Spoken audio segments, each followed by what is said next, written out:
Hi class, my name is Hannah and today I'm going to be talking to you guys about muted group theory. To begin with, Cherries Karame said that language is a man-made construction, and when she says that, she means it literally. She feels that language was literally made by men. She believes that women's words and thoughts are discounted in our society and therefore have no value.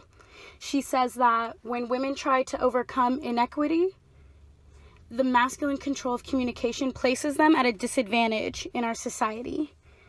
She believes that women are a muted group because of man-made language, and she believes that man-made language aids in defining and excluding women. Ms. Karame began her research studying gender bias in cartoons. So if any of you guys can think back to any old cartoons that you like and maybe try and pick out some gender bias in there, that would help you guys get a better understanding of what Karame was trying to say. The muted group theory explains the cause of muteness by a certain group of population, especially of that of women in society. This theory upholds a gender perspective where the male is dominant, is the dominant class. This theory says that women live with the attitude where her only opinions remain muted when spoken and mostly choose to adapt with the situation.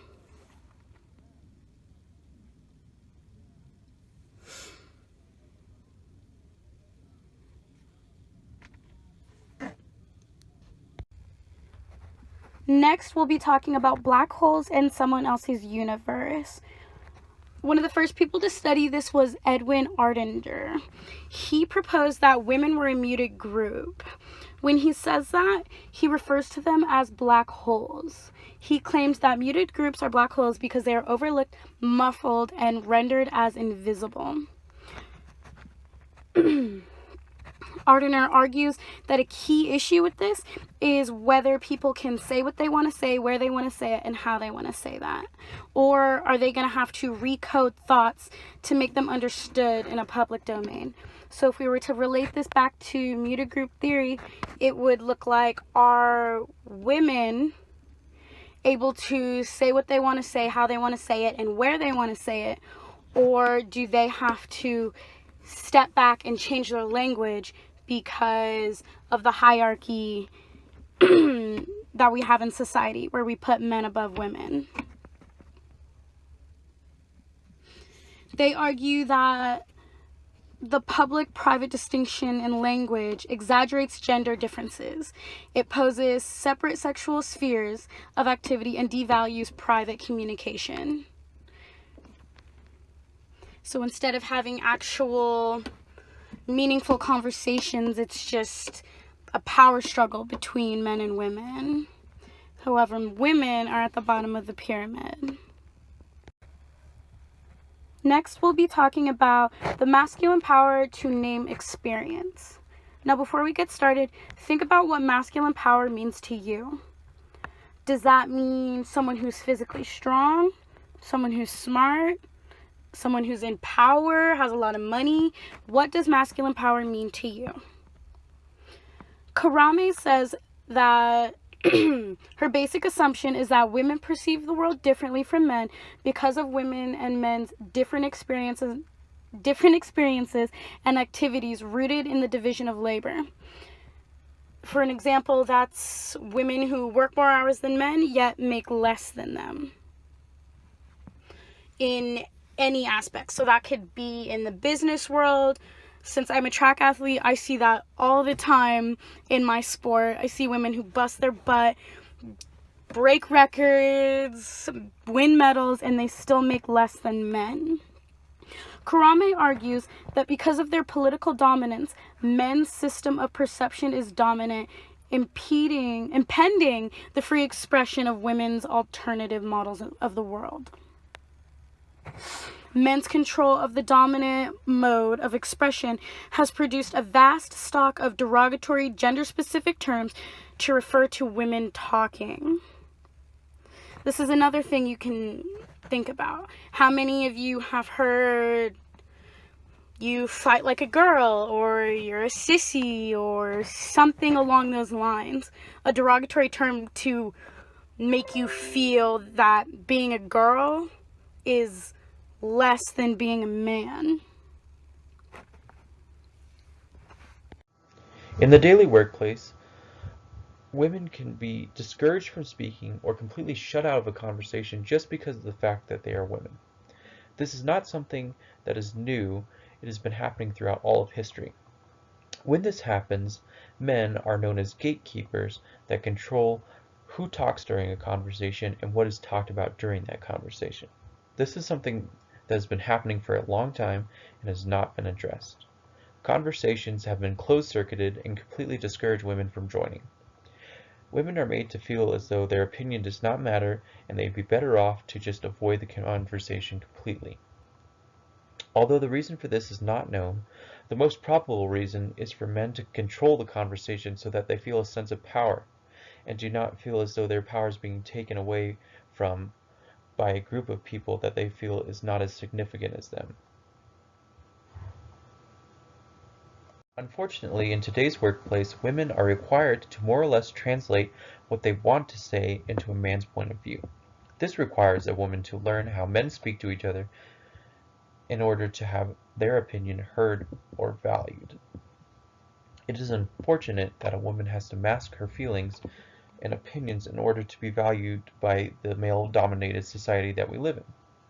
This can require, but is not limited to, a woman lowering her voice or dressing more or less attractively, talking in sports analogies, or speaking slower in order to not intimidate men. This causes women to second-guess everything that they choose to share with a man in order to gain his approval. This is a stressful and unhealthy way to go about day-to-day life. Continuing in this pattern leads to an unsuccessful workplace as well as a hostile environment. When networking with one another, women feel as though there is less pressure to figure out how to best conversate with one another without offending or intimidating each other. It is an environment in which all parties more or less feel safe and invited. Women feel free to be open with one another without a male-dominated perspective constantly analyzing their every word. Speech flows much more freely and people seem more at ease. There's no need to disguise who they are or what they want to say. Women feel comfortable to network with one another and speak as much or as little as they would like. There's less tension, more openness, and more support. This is how our conversations between any race, gender, or age should be conducted. Hi, my name is Lindsay Rice, and to start off, I will be talking about a feminist dictionary. So basically, the feminist theory was not just trying to point out differences in power between genders, but the main goal of the muted group theory and the feminist theory was just to change the man-made system that kept women in their place, especially in the workforce. But in order to do this, the theory wanted to challenge these man-made dictionaries that weren't putting any light on words and definitions that were created by women. And many of the words in these traditional dictionaries included really sexist definitions that had been created by men. And this was because in the times that these dictionaries were being created and like written and published, it was the men who were doing all of it because they were the ones who were more educated and had like the higher authority to write and publish these dictionaries, but they didn't really give women any chance to like participate and include their ideas and thoughts on these words and definitions. So, to kind of deal with this, two women, Cherish Krameray and Paula Trickler, wrote and published a feminist dictionary. And this basically included words and definitions that were created by women that don't appear in a traditional dictionary, such as the Merriam-Webster's Collegiate Dictionary.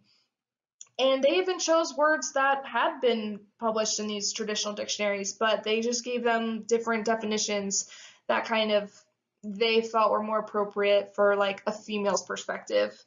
So, yeah, the female dictionary just allowed a new perspective on the traditional language, but with more of a women-centered perspective on everything. But Krameray and Trickler were not trying to say that all women view these words and definitions the same. Their whole mission was just by publishing the feminist dictionary, they were just trying to help women feel more empowered in the English language and feel like they truly had a voice in this language rather than feeling muted, which is the whole muted group theory. Okay, so now we're going to be jumping into the subject of sexual harassment. And the term sexual harassment was a huge accomplishment in the feminist dictionary because there hadn't always been a term for this concept, even though it had been happening for such a long amount of time. And to define sexual harassment, it is an unwanted imposition of sexual requirements in the context of a relationship of unequal power. And in 1992, the Journal of Applied Communication Research published 30 different stories of both communication students and professionals that had either been sexually embarrassed, humiliated, or traumatized by a person of higher academic power. And just kind of keep in mind, at the time that these stories happened, the term sexual harassment hadn't really been defined, so it wasn't really a thing.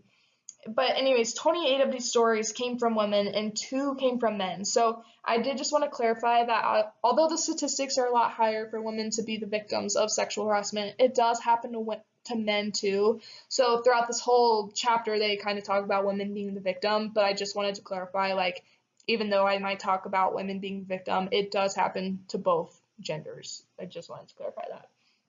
Anyways, on page 463, there's part of a person's story if you wanted to read it word for word.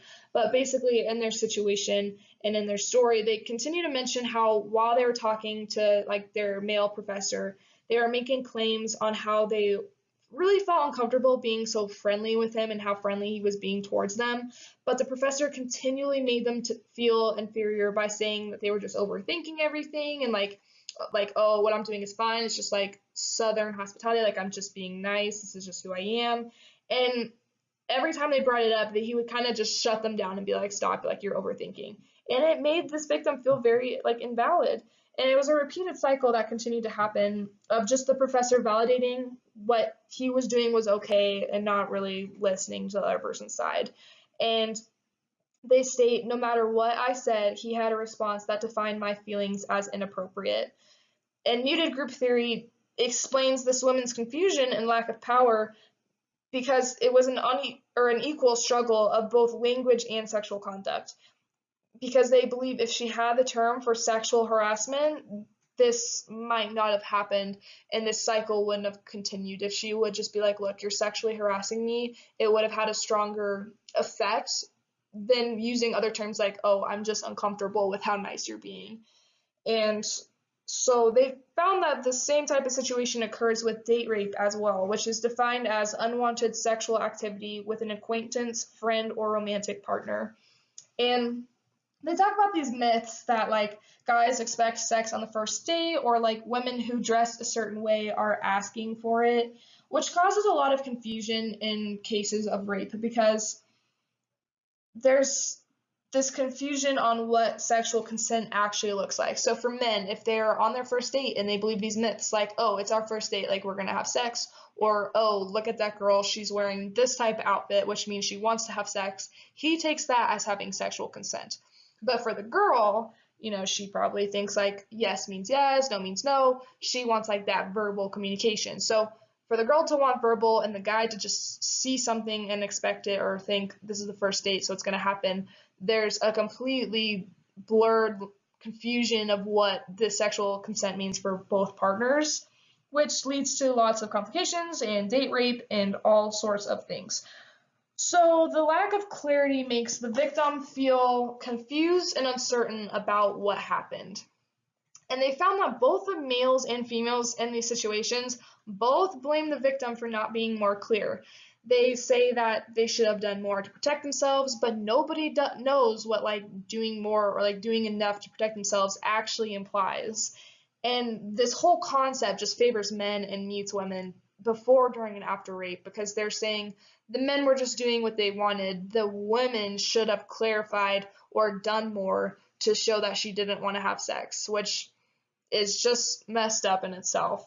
But researchers are still suggesting that men don't understand what women mean when they use terms such as date rape or rape culture or even like sexual harassment because these are like defined by women and it's not like the man-made language that was traditional in the dictionaries. So it's just showing how this lack of confusion for language between men and women is just having a lot of confusion and bad consequences.